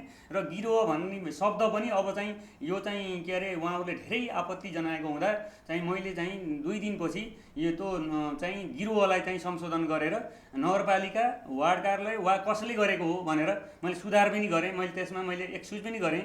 मैले चाहिँ गिरोह भन्दा उहाँको आम यो चाहिँ उपभोक्तालाई त्यहाँका हाम्रो बासिन्दाहरूलाई असर पर्छ भने मैले एक्सक्युज गर्नुपर्छ भन्ने कुरा मैले महसुस गरेँ। यो जग्गा विवाद सम्बन्धी म एउटा मात्र प्रश्न राख्न चाहन्छु, त्यसपछि हामी उद्योग व्यवसायसँग सम्बन्धित रिलेटेड कुराहरू गर्छौँ। जस्तो तपाईँहरू यत्रो चाहिँ रूपन्देही जिल्लाभरमा 5000 सदस्य छन् भन्नुभएको छ होइन, भैरवमा मात्र 2500 सदस्य छन् भन्नुभयो। यत्रो सदस्य भएको संस्था होइन, त्यही ठाउँमा नै अब भवन बनाउन तपाईँलाई किन आवश्यकता पर्यो? र यदि अब चाहिँ नि त्यहाँ त अब स्थानीयहरूले माग्छ नि पार्क बनाउन राम्रो हुन्छ भन्ने कुरा भएको छ। स्थानीय वरिपरिलाई ठुलो पार्क बनाएर राम्रो हुन्छ, बेलुकामा बुढाबुढी वृद्ध नागरिकहरू गएर सुस्ताउने ठाउँ बस्ने ठाउँ पनि नभएको त्यहाँ वरिपरिका मान्छे सबै गएर बस्न राम्रो हुन्छ भन्ने बनाइएको छ। तपाईँहरूले चाहिँ नि त्यो मन्त्री परिषदबाट स्वीकृति आयो भने त्यही भवनै बनाउँछु तपाईँले के यसमा होइन, मैले कुरा स्पष्ट पार्छु। पहिला कुरा हाम्रो जग्गाभन्दा 100 मिटर पश्चिम चिल्ड्रेन पार्क छ। तपाईँले हेर्नुहोला चिल्ड्रेन पार्कमा त्योभन्दा धेरै जग्गा छ। त्यो यस्तो अवस्थामा छ कि अहिले कुनै संरक्षण नपाएर त्यो चिल्ड्रेन पार्कको जग्गा चाहिँ त्यत्तिकै चाहिँ त्यहाँ चाहिँ एकदम फोहोर डङ्गुरको अवस्थामा बसेको छ। त्यसैको 100 मिटर पश्चिम भनेको हाम्रो पूर्व मेयर सागर राणाको घरको अगाडि साइडमा चाहिँ त्यहाँ चाहिँ चिल्ड्रेन पार्क नजिकै छ। त्यो पार्कलाई संरक्षण गर्न वार्डले किन बजेट छुट्याएन भनेपछि हाम्रै प्रक्रियामा रहेको जग्गालाई उसले किन बजेट छुट्यायो भन्ने कुरा यसमा चाहिँ धेरै षड्यन्त्रका कुराहरू छन्। त्यसो गर्दा यो उद्योग व्यापार सङ्गठनलाई यहाँ ल्याउनै हुन्न। उद्योग व्यापार सङ्गठनले मन्त्री परिषदले निर्णय दिए पनि अवरोध गर्नुपर्छ भनेर केही मान्छेहरू पर्दा पछाडि बसेर यो गाउँले र उद्योग व्यापार सङ्गठनको झगडा गराउन चाहेका छन्। त्यसो गर्दा मैले के भन्छु भने 3 नम्बर वार्डमा पार्कको कमी छैन। 3 नम्बर वार्डमै तपाईँको 1.5 बिघा जग्गामा अहिले खजानामा पार्क बन्दैछ। 3 नम्बर वार्डमै पुरै डन्डा करिडोर बनाउने योजना छ। 3 नम्बर वार्डमै तपाईँको चिल्ड्रेन पार्क त्यहाँ फालिएको छ, त्यसको संरक्षण भएको छैन। हाम्रै जग्गाको 100 मिटर पश्चिम बनाउन नहुने, 100 मिटर पूर्व बनाउन पर्ने कारण के भनेपछि हामीले त उहाँहरूले भन्दा धेरै पहिला त्यसको प्रक्रिया सुरु गरेका हौँ। धेरै पहिला हाम्रो निर्माण स्थल भनेर बोर्ड गाडेका हौँ। त्यही पनि हामीले मन्त्री परिषदको निर्णय नआए बनाउन भनेका छौँ। त्यसो गर्दा मन्त्री परिषदको निर्णय आए हामीले कुनै पनि हालतमा बनाउँछौँ, किनभने मन्त्री परिषदको निर्णय भनेको नेपालको सर्वोच्च निर्णय हो। मन्त्री परिषदको निर्णय आएपछि हामीले सुरक्षा निकायलाई सुरक्षा मागेर पनि हामी बनाउन सक्छौँ। तर मन्त्री परिषदको निर्णयलाई हामी अब धेरै दिन कुर्दैनौँ। तर स्थानीय बासिन्दाले हिजो पत्रकार सम्मेलन गर्दाखेरि कुनै पनि सङ्घ संस्थाले उद्योग व्यापार सङ्गठन मात्र होइन, नगरपालिकै आए पनि कुनै पनि सङ्घ संस्था आए पनि यहाँ चाहिँ कुनै पनि भवन बनाउन दिँदैन। अब यहाँ चाहिँ पार्क बनेरै छोड्छ। यसको लागि हामीले आफ्नो मूल्य चुकाउनु पऱ्यो, ध्यान दिनु पऱ्यो, त्यसको लागि तयार छौँ भनेर भन्नुभयो त हिजो। अब यसले त यति सानो सहर छ, यसले त द्वन्द्व निम्त्याउनु भयो नि। अब त्यस्तो द्वन्द्वको कुरा गर्न आवश्यकै छैन। अब त्यस्तो त हामीलाई पनि कैयौँ युवा व्यवसायीहरूले त्यहाँ चाहिँ हाम्रो जग्गा हामीले प्रक्रियामा राखेको जग्गामा त्यहाँ यो वार्डले किन बजेट छुट्यायो जाउँ होइन, त्यहाँ चाहिँ कुरा गरौँ, त्यहाँ जुलुस लिएर जाउँ, त्यहाँ नगरपालिका तालाबन्दी गरौँ, त्यहाँ वार्ड कार्यालय तालाबन्दी गरौँ, विभिन्न कुराहरू गरिराख्नु भएको छ। तर हामी जस्तो जिम्मेवार संस्थाले त्यो गर्दैनौँ। हामी कानुनी प्रक्रियामा छौँ। कानुनी प्रक्रियालाई नै हामी चाहिँ पर्खेर गर्नुपर्छ भनेर भनेका छौँ। र बढीमा हामीले चाहिँ 2 महिना मात्रै यो जग्गाको वेटमा रहन्छौँ। यदि 2 महिनाभित्रमा पनि हाम्रो मन्त्री परिषदको निर्णय आउन्न भने हामी त्यो जग्गामा बनाउन हामीलाई किन ढिलो पनि भइसकेको छ। हामी 14 वर्षदेखि हामी भाडामा बसेका छौँ। त्यसो गर्दाखेरि अब आफ्नै भवनमा हामीलाई चाहिँ धेरै सदस्य, धेरै काम धेरै भएको हुँदा धेरै कोठाहरूको आवश्यकता पनि भएको छ। धेरै कार्यक्रमको लागि मिटिङ हल, ठुलो सभा हलको पनि आवश्यकता छ। त्यसो गर्दा यो जग्गामा मैले के भन्छु भने आम त्यहाँका हाम्रा स्थानीय गाउँ समाजका व्यक्तिहरूसँग हाम्रो कुनै पनि चाहिँ के गरे चाहिँ झै झगडा गर्ने हाम्रो मनसाय छैन। उहाँहरूसँग मन्त्री परिषदबाट आयो भने पनि उहाँहरूसँग बसेर सल्लाह गरेर ल हामीले यसरी बनाउँछौँ, यसमा तपाईँहरूका के माग छन्, हामीले के गरिदिनु पऱ्यो, अथवा चिल्ड्रेन पार्कलाई त्यो पार्क जस्तो बनाइन खर्च दिनु पऱ्यो कि हामीले होइन। त्यही नजिकै छ नि त चिल्ड्रेन पार्क छ, त्यहाँ 3 कट्ठा जग्गा छ।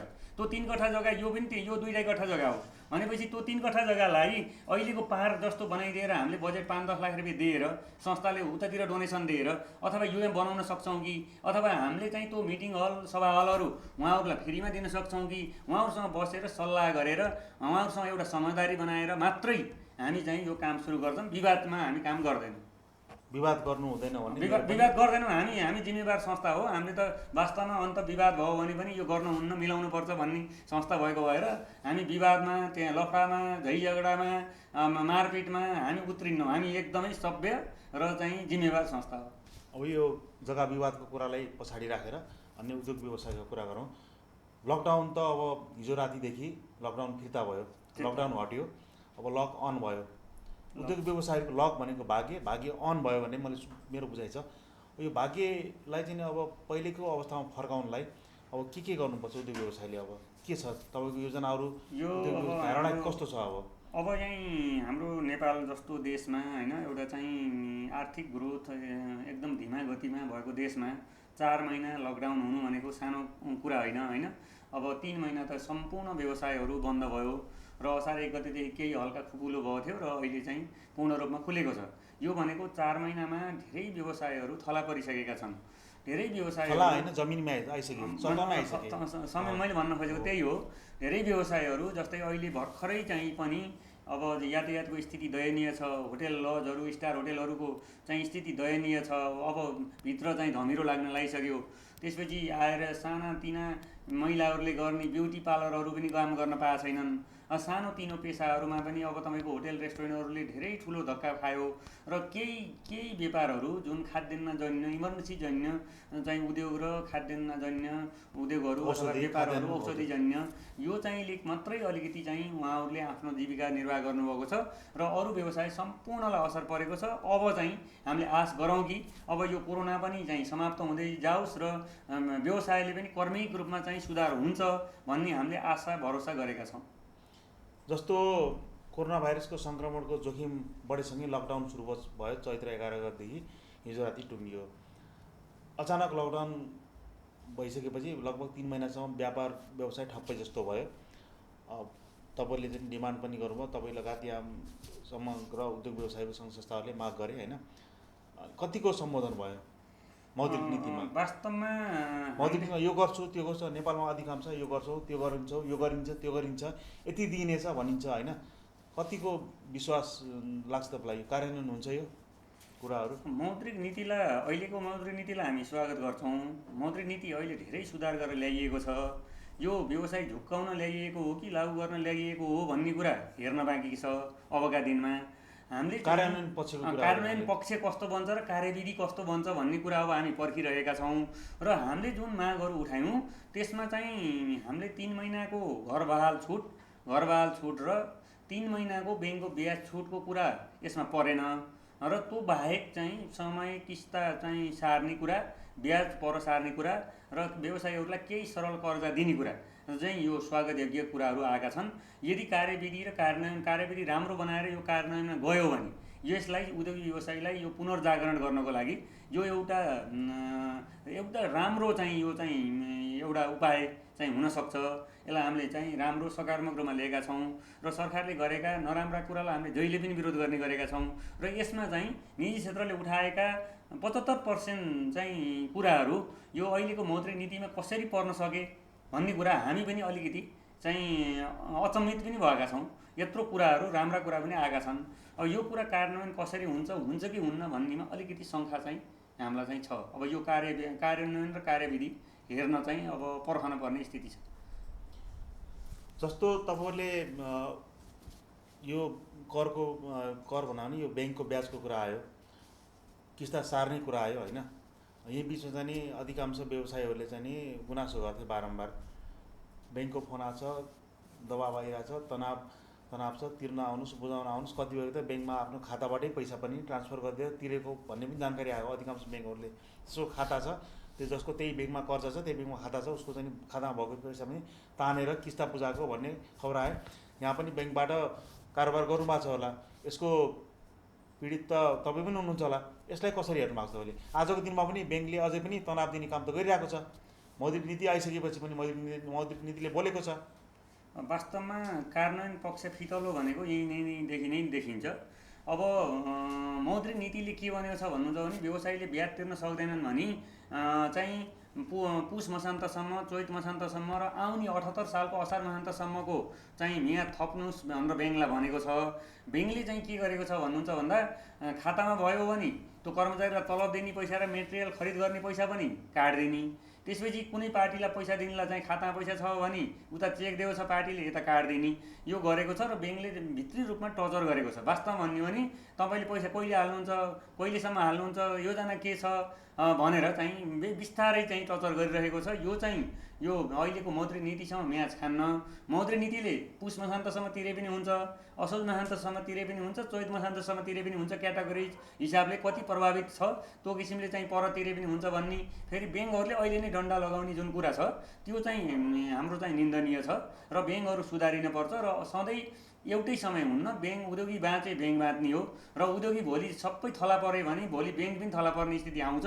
त्यसो गर्दा ब्याङ्कहरूलाई उद्योगी व्यवसायीहरूलाई टर्चर नगरिदिन म एउटा अनुरोध गर्न चाहन्छु। किनभने मौद्रिक नीतिले पनि उहाँहरूलाई त्यो भन्दैन। जुन 10% जुन पुनर्जागरण कर्जा दिने भनेको छ राष्ट्र ब्याङ्कले, त्यो 10% कर्जा उहाँहरूले आफ्नो ब्याज चाहिँ उठाउनलाई प्रयोग गरिराख्नु भएको छ।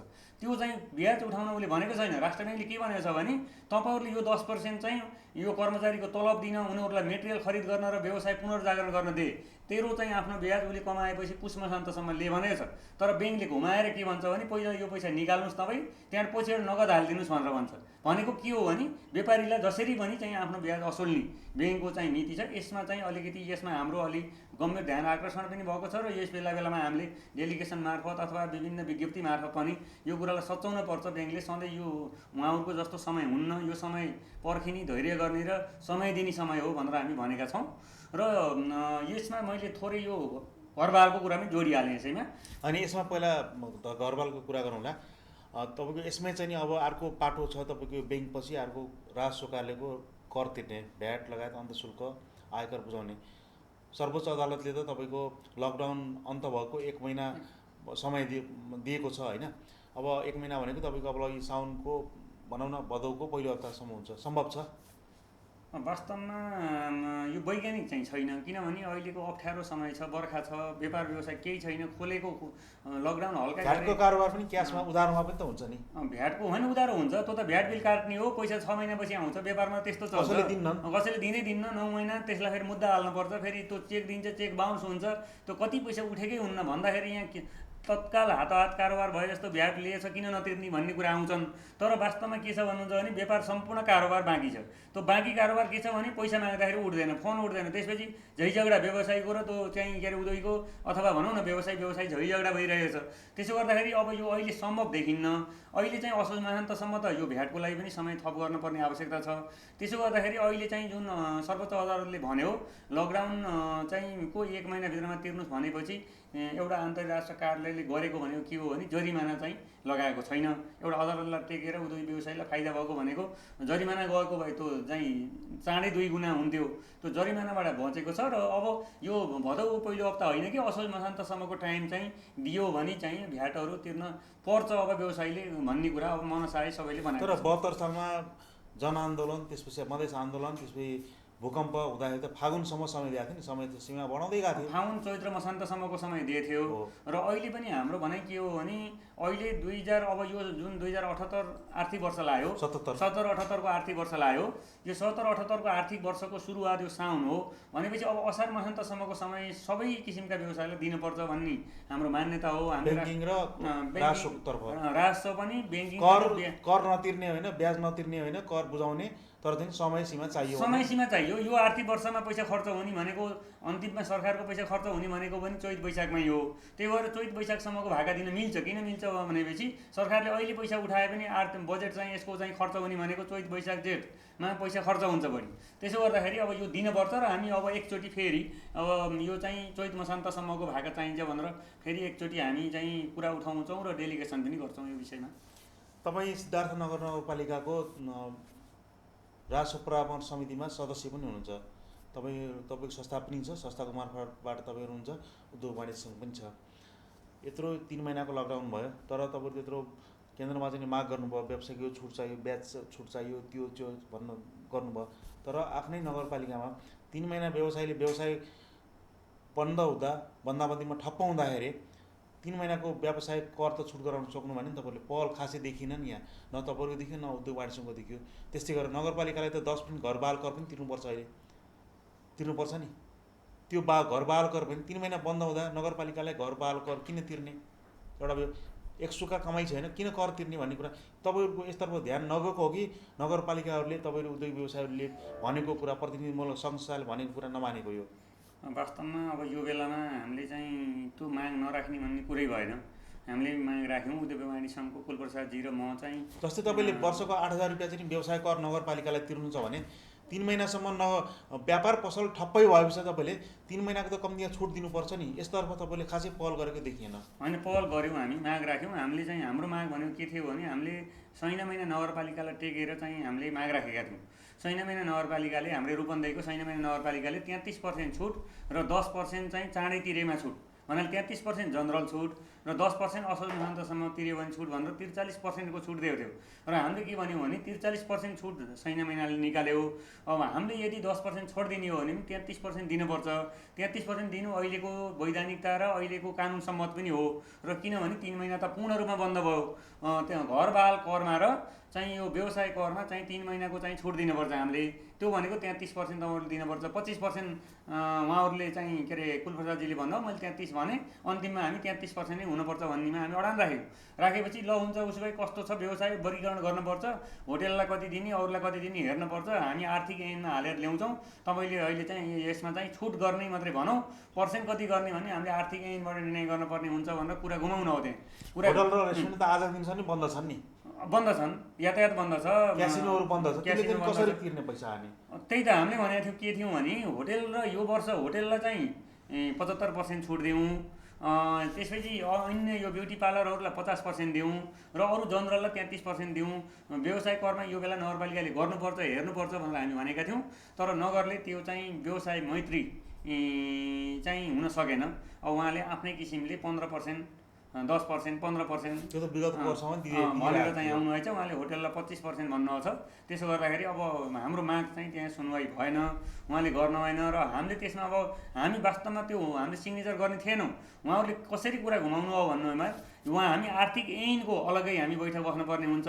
अहिले व्यवसाय करमा छुट गर्ने भन्ने मात्रै लेखौँ, पर्सेन्ट चाहिँ हामी उता उल्लेख गर्नुपर्ने हुन्छ आर्थिक ऐनमा भन्नु। त्यसपछि आर्थिक ऐनमा आउँदा हामी हुन्थेनौँ त्यहाँ उहाँले चाहिँ 10%, 15% भनेर निर्णय गरिदिनु हो। त्यसपछि अब पछि हामीले आपत्ति जनायौँ, होइन अब सर यो चाहिँ अब सबै तपाईँहरूको दायित्व हो कर तिर्ने अब भनेर भन्नुहुन्छ। अब भनेपछि यसलाई हामी के बुझ्छौँ भने नगरपालिकाको व्यवसाय व्यापार मैत्री नगरपालिका हुन नसकेको भन्ने कुरा हामी बुझ्छौँ। व्यवसाय मैत्री नीति नगरपालिकामा छैन भने बुझ्नु पर्यो। अब हामी कार्यक्रमको लगभग अन्ततिर आइसकेको छौँ। मसँग जम्मा 2टा प्रश्न मात्र बाँकी छ। एउटा तपाईँको सङ्गठनको बारेमा कुरा गरौँ। उद्योग व्यापार सङ्गठन रूपन्देही तपाईँ अध्यक्ष हुनुहुन्छ, दोस्रो कार्यकाल हो। अब यसै साल चाहिँ नि नयाँ नेतृत्वको लागि फेरि निर्वाचन हुँदैछ। तपाईँहरू चाहिँ नि जहाँ जुन ठाउँमा बने पनि तपाईँहरूले अघिल्लो वर्ष नै निर्णय गरेअनुसार तपाईँहरूको यो गत वर्ष र यो वर्ष चाहिँ नि भवन बनाउने अभियान हो, त्यो अभियानमा हुनुहुन्छ। अब तपाईँलाई त फेरि भवन अरू आभार भवन बनाउन गाह्रो हुन्छ, त्यस कारणले नारायण भण्डारीलाई नै फेरि चाहिँ नि नेतृत्वमा लिएर आउनुपर्छ भन्ने पनि चर्चा आइरहेछ। तपाईँ अब दोस्रो कार्यकाल भयो, तेस्रो कार्यकालको लागि के छ विचार तपाईँको लागि? अब होइन, छैन हाम्रो विधानले दिन्न। विधान चाहिँ हाम्रो किनभने गत साल हामीले विधान संशोधन गरेको भए हामी चाहिँ दोहोरिन मिल्थ्यो। तर मेरो दोहोरिने इच्छा पनि छैन। एउटा संस्थामा 4 वर्षभन्दा बढी चाहिँ यो आफ्नो व्यापार व्यवसाय उद्योग सबै छोडेर हामी यो संस्थाको लागि दौड्नुपर्छ, संस्थाको लागि यत्र अपजसहरू लिनुपर्छ, संस्थाको लागि बिल्डिङ बनाउँदाखेरि यो व्यक्ति भूमाफिया भयो भन्ने आरोप सहन परेको छ अहिले। त्यसो गर्दाखेरि यो पनि संस्था स्थापना गर्नलाई यिनी गाली बेइज्जती सबै सहेर पनि संस्था स्थापना गर्न सामाजिक क्षेत्रमा काम गर्ने मान्छेले ताली पनि खानुपर्छ, गाली पनि त म एक्सेप्ट गर्छु। म अझै पनि म यो छोडेर पनि म सामाजिक संस्थामै आउँछु। भोलि म उद्योग व्यापार सङ्गठनमा नेतृत्व हस्तान्तरण गरेर म हराउनेवाला छैन। म रोटरी क्लब लुम्बिनीमा लाइनमा छु, भाइस प्रेसिडेन्ट सेकेन्ड छु। म चाहिँ चीन नेपाल मैत्री समाजमा नेपाल मैत्री समाजमा लाइनमा छु र चाहिँ म चाहिँ हाम्रो चाहिँ एउटा सहकारीमा पनि लाइनमा छु र एउटा चाहिँ हामी मिडियामा पनि हामी अब थाहा छ हजुरलाई मिडिया विभिन्न छ।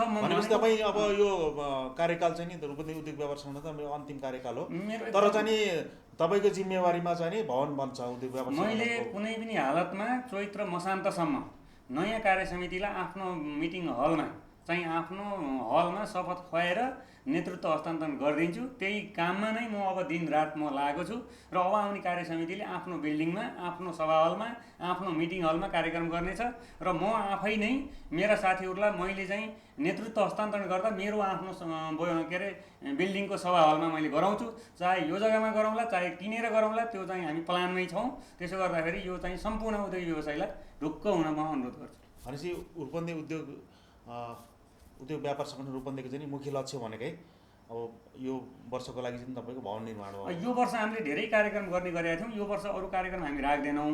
यो वर्ष किन राख्दैनौँ भने अहिले लकडाउनका कारणले ठुला कार्यक्रम गर्न पनि अझै पनि भोज भतेर ठुला मिटिङहरू नगर भनेको छ। हिजो पनि सूचना मैले हेरेको थिएँ। त्यसो गरेर यो अलि बढी कार्यक्रम कम गरेर यो वर्ष हामी 16वटा भवन निर्माण उपसमिति बनाएका छौँ। त्यसमा 16वटा उपसमितिमध्ये के छ भनेपछि सबै चाहिँ उद्योगी व्यवसायीसँग, सङ्घ संस्थासँग, सरकारसँग समन्वय गरेर अलिकति आर्थिक सहयोग उपार्जन गर्ने समितिहरू छन्। त्यसले चाहिँ के गर्छ भने यतातिर काम सुरु गर्दै गर्छौँ, यतातिर 16वटा उपसमिति बजारमा हिँडेर अलिकति रिक्वेस्ट गर्छ र यो सामाजिक संस्था हो, सबैसँग हात थापेर नै बनाउने हो। यसमा लाज मान्नु पर्ने कुरै छैन। त्यसो गर्दा सबै यहाँका उद्योगीहरूसँग हामी समान चाहिँ सहयोग माग्छौँ र सबै भवन बनाउने भएको भएर सबैले पैसा दिनु पर्दैन। कसैले सामान दिनुहुन्छ, कसैले इँटा दिनुहुन्छ, कसैले छड दिनुहुन्छ, कसैले सिमेन्ट दिनुहुन्छ। यो कुरा पनि हामी पहिले गर्दै आएका छौँ। त्यसो गर्दाखेरि गराएर हामी चाहिँ यसलाई फिनिसिङ गरेर चाहिँ यो बिल्डिङ फिनिसिङ गरेर म छोड्छु। हस् त, हाम्रो स्टुडियोमा आएर आफ्ना भनाइहरू राख्नुभयो। उद्योग व्यापार सङ्गठनको पछिल्लो समय देखिएका विवाद साथसाथै कोभिडले व्यवसायमा पारेको प्रभावको बारेमा पनि जानकारी दिनुभयो। त्यसको लागि यहाँलाई धेरै धेरै धन्यवाद छ हाम्रो टिमको तर्फबाट। साथसाथै कोरोना भाइरसको जोखिम अझै पनि छ। लकडाउन हटे पनि, अन्त्य भए पनि कोरोना भाइरसको जोखिम सङ्क्रमणको डर अझै पनि छ। उद्योग व्यवसायको हक हितको लागि आफ्नो कार्यक्षेत्रमा रहँदा, कार्य सम्पादन गर्दा स्वास्थ्यको ख्याल गरेर चाहिँ कार्य सम्पादन गर्नुहोला। हाम्रो शुभकामना छ यहाँलाई। धन्यवाद। यहाँलाई पनि चाहिँ अब यो उद्योगी व्यवसायका कुराहरूलाई तपाईँहरूको यो अहिले एकदमै लोकप्रिय न्युज हो कि संवाद चाहिँ एउटा बजारमा एकदमै लोकप्रिय भएको छ। यो हामी देखिरहेका छौँ र यो एउटा नयाँ प्रविधि चाहिँ लकडाउनको नयाँ प्रविधि भन्छु मैले। यो चाहिँ यो लकडाउनका कारणले पनि यो चाहिँ तपाईँहरूले यो ल्याउनु भयो। यो एकदम नयाँ खालको छ। यो चाहिँ एकदम राम्रो छ, प्रभावकारी पनि छ। यहाँ लगायत यहाँको सम्पूर्ण टिमलाई पनि म उद्योग व्यापार सङ्गठन रूपन्देहीको तर्फबाट हार्दिक धन्यवाद ज्ञापन गर्न चाहन्छु। धन्यवाद। नमस्कार।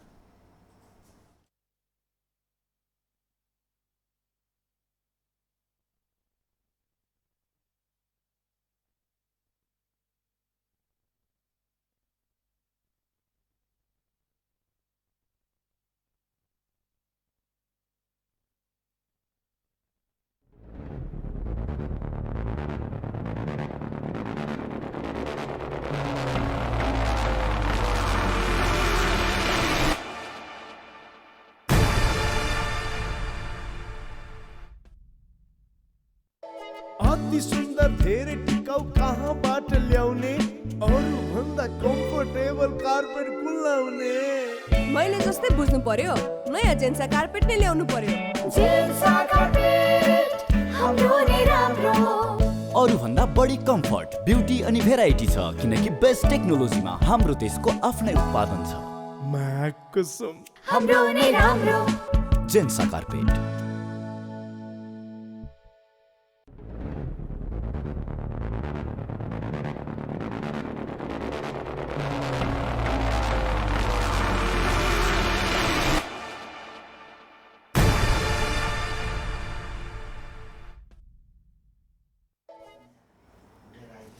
विश्रामपछि तपाईँलाई पुनः स्वागत छ। अब पालो कोरोना भाइरस अपडेटको जानकारी। सर्वप्रथम हाम्रो देशको अपडेट। स्वास्थ्य तथा जनसङ्ख्या मन्त्रालयले आज दिउँसो बेलुका 4 बजे अद्यावधि गरेको तथ्याङ्क अनुसार हाम्रो देशमा नयाँ सङ्क्रमितहरू, कोरोना भाइरस सङ्क्रमितको सङ्ख्या 100 जना थपिएका छन्। गएको 24 घण्टामा नयाँ सङ्क्रमितको सङ्ख्या 100 जना रहेको छ।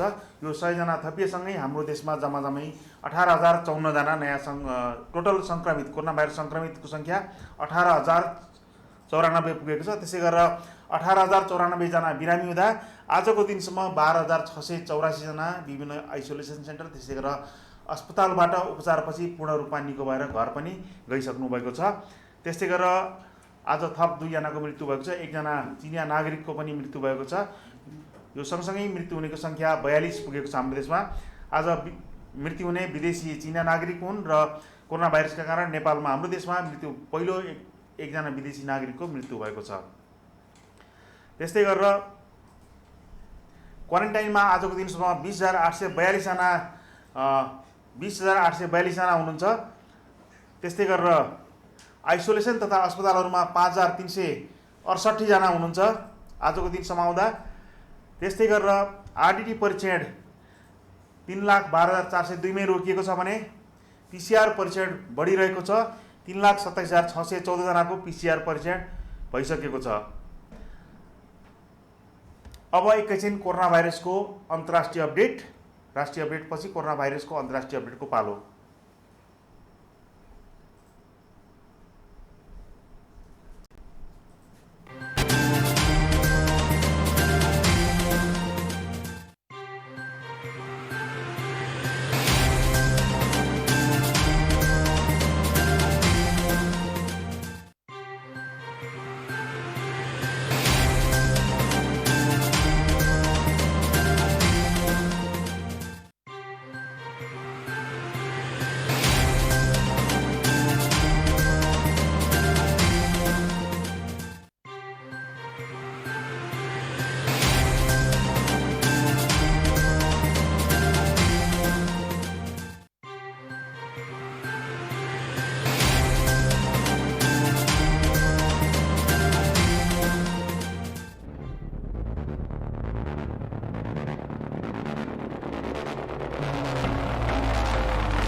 अति सुन्दर धेरै टिकाउ कहाँबाट ल्याउने अरू भन्दा कम्फर्टेबल कार्पेट कुन लाउने? मैले जस्तै बुझ्नु पर्यो नयाँ जेन्सा कार्पेट नै ल्याउनु पर्यो। जेन्सा कार्पेट हाम्रो नै राम्रो। अरू भन्दा बढी कम्फर्ट, ब्युटी अनि भेराइटी छ किनकि बेस्ट टेक्नोलोजीमा हाम्रो देशको आफ्नै उत्पादन छ। कसम हाम्रो नै राम्रो। जेन्सा कार्पेट।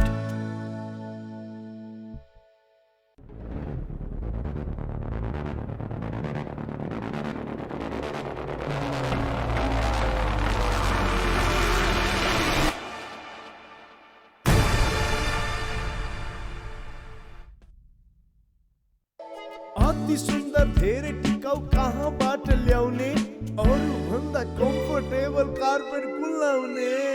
मैले जस्तै बुझ्नु पर्यो नयाँ जेन्सा कार्पेट नै ल्याउनु पर्यो। जेन्सा कार्पेट हाम्रो नै राम्रो। अरू भन्दा बढी कम्फर्ट, ब्युटी अनि भेराइटी छ किनकि बेस्ट टेक्नोलोजीमा हाम्रो देशको आफ्नै उत्पादन छ। कसम हाम्रो नै राम्रो। जेन्सा कार्पेट।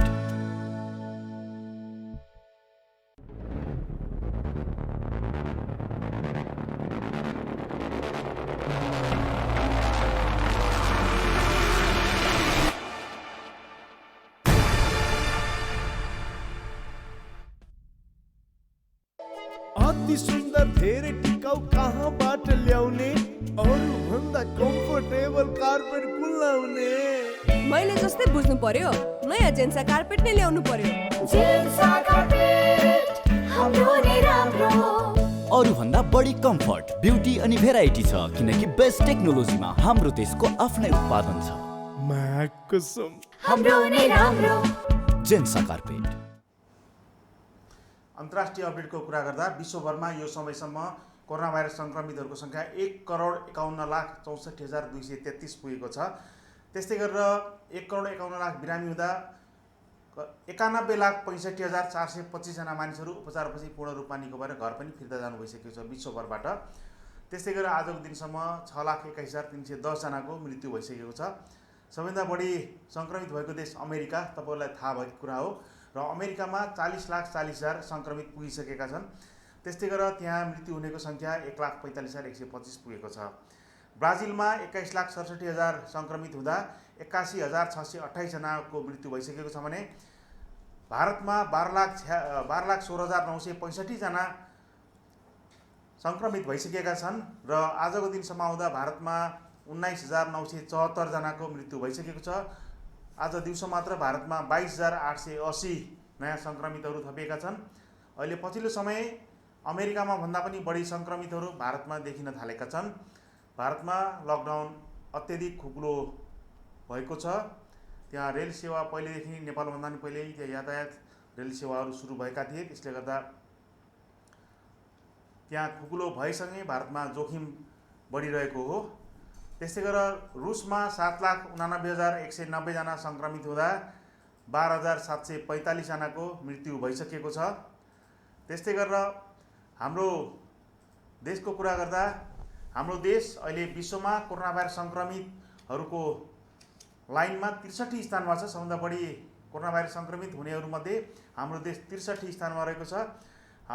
हाम्रो देशभन्दा माथि उज्बेकिस्तान रहेको छ। उज्बेकिस्तानमा 18,324 जना सङ्क्रमित छन् भने अस्ट्रियामा 61 स्थानमा अस्ट्रिया रहेको छ। अस्ट्रियामा 19,929 जना सङ्क्रमित छन्। 62 स्थानमा उज्बेकिस्तान 18,324 जना र हाम्रो देश नेपालमा 18,094 जना सङ्क्रमित आजसम्म रहेका छन्।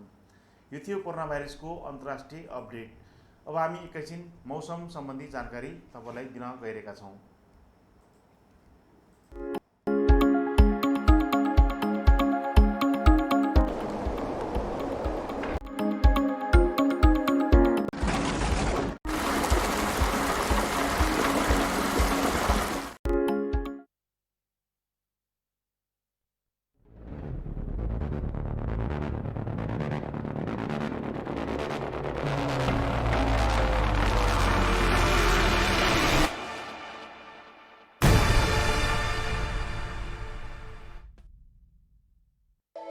अति सुन्दर धेरै टिकाउ कहाँबाट ल्याउने, अरू भन्दा कम्फर्टेबल कार्पेट कुन लाउने?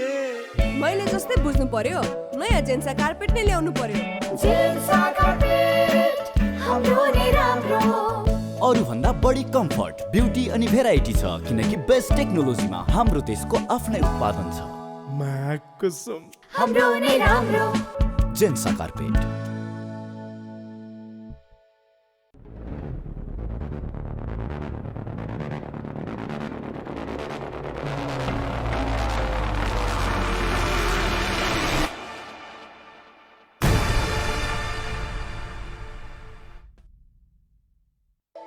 अति सुन्दर धेरै टिकाउ कहाँबाट ल्याउने, अरू भन्दा कम्फर्टेबल कार्पेट कुन लाउने? मैले जस्तै बुझ्नु पर्यो, नयाँ जेन्सा कार्पेट नै ल्याउनु पर्यो। जेन्सा कार्पेट हाम्रो नै राम्रो। अरू भन्दा बढी कम्फर्ट, ब्युटी अनि भेराइटी छ किनकि बेस्ट टेक्नोलोजीमा हाम्रो देशको आफ्नै उत्पादन छ। कसम हाम्रो मौसमको कुरा गर्दा आज भैरवाको अधिकतम तापमान 32.7 डिग्री सेल्सियस र न्यूनतम तापमान 25 डिग्री सेल्सियस र वर्षा 64.2 मिलिमिटर वर्षा मापन भयो भैरवामा गत 24 घण्टामा। त्यस्तै गरेर नेपालगञ्जको अधिकतम तापमान 34.8 डिग्री सेल्सियस, न्यूनतम तापमान 25.5 डिग्री सेल्सियस र वर्षा 0.3 मिलिमिटर। त्यस्तै गरेर धनगढीको अधिकतम तापमान 34.5 डिग्री सेल्सियस, न्यूनतम तापमान 26 डिग्री सेल्सियस र वर्षा रहेन। त्यस्तै गरेर दिपायलको अधिकतम तापमान 35 डिग्री सेल्सियस, न्यूनतम तापमान 23.8 डिग्री सेल्सियस र वर्षा 0.1 मिलिमिटर मापन भयो। राजधानी काठमाडौँको अधिकतम तापमान 29.1 डिग्री सेल्सियस, न्यूनतम तापमान 18.4 डिग्री सेल्सियस र वर्षा 7.7 मिलिमिटर मापन भयो। त्यस्तै गरेर पोखराको अधिकतम तापमान 31.2 डिग्री सेल्सियस, न्यूनतम तापमान 22.2 डिग्री सेल्सियस र वर्षा 3.6 मिलिमिटर। त्यस्तै गरेर पूर्वाञ्चलको सहर विराटनगरको अधिकतम तापमान 33.8 डिग्री सेल्सियस, न्यूनतम तापमान 26.6 डिग्री सेल्सियस र वर्षा 18.5 मिलिमिटर मापन भयो।